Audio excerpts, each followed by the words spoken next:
मांग नहीं मानी गई है। व्हाइट हाउस ने क्लैरिफिकेशन भेजा हुआ है, क्योंकि यह भी खबरें आ रही थी कि हो सकता है कि जो उनके एसेट्स फ्रीज किए गए हैं उसको छोड़ने की बात अमेरिका ने मान ली है। इस तरीके की खबरें आ रही थी, लेकिन व्हाइट हाउस के तरफ से यह बयान दिया गया है कि वार्ता के बीच का यह बयान है कि अभी तक कोई भी बातें ईरान की नहीं मानी गई है। नरेश कौशिक, यानी अभी तक मामला खुला है। जो ईरान की प्रमुख मांग है कि हमारे एसेट्स खोल दीजिएगा, वो अभी तक नहीं मानी है। व्हाइट हाउस का बयान। देखिए, ये कल ईरानी संसद के अध्यक्ष ने ये नई मांग जोड़ी थी कि जब तक हम अपनी एसेट्स हमारी अनफ्रीज नहीं की जाएंगी तब तक हम इस बातचीत में शामिल ही नहीं होंगे।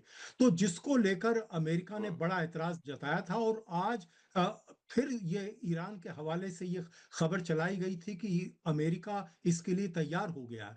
तो अमेरिका ने इसकी पुष्टि की है कि नहीं, ये गलत बोल रहा है। हमने जो पहले भी कहा था कि ये जो ईरान के जो ये एसेट्स हैं इनको अनफ्रीज नहीं किया जाएगा, क्योंकि अगर ऐसा होता तो बहुत बड़ा कंसेशन अमेरिका ईरान को देता, जो मुझे नहीं लगता कि ईरान को अमेरिका कोई बड़ा कंसेशन देने के मूड में है।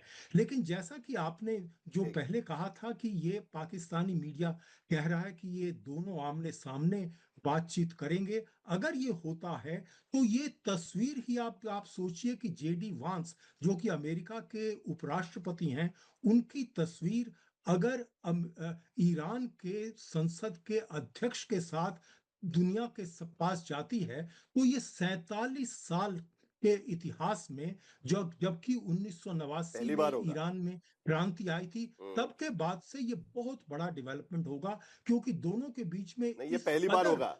अभी तक जी। तो इस तो बात के तो दावे इस किए गए तो हैं, पाकिस्तानी मीडिया की तरफ से ये दावे किए गए, जो आइटिनरी उनको दी गई है उसके मुताबिक आज शाम को 5 बजे ये चर्चा शुरू होगी, और कल भी हो सकता है कि आज की चर्चा के आधार पर यह तय होगा कि कल ये चर्चा आगे बढ़ेगी या नहीं बढ़ेगी। और विभूति झा से मुझे इसके बारे में पूछना है कि जेडी वांस के लिए इस चर्चा की सफलता कितनी अहमियत रखती है।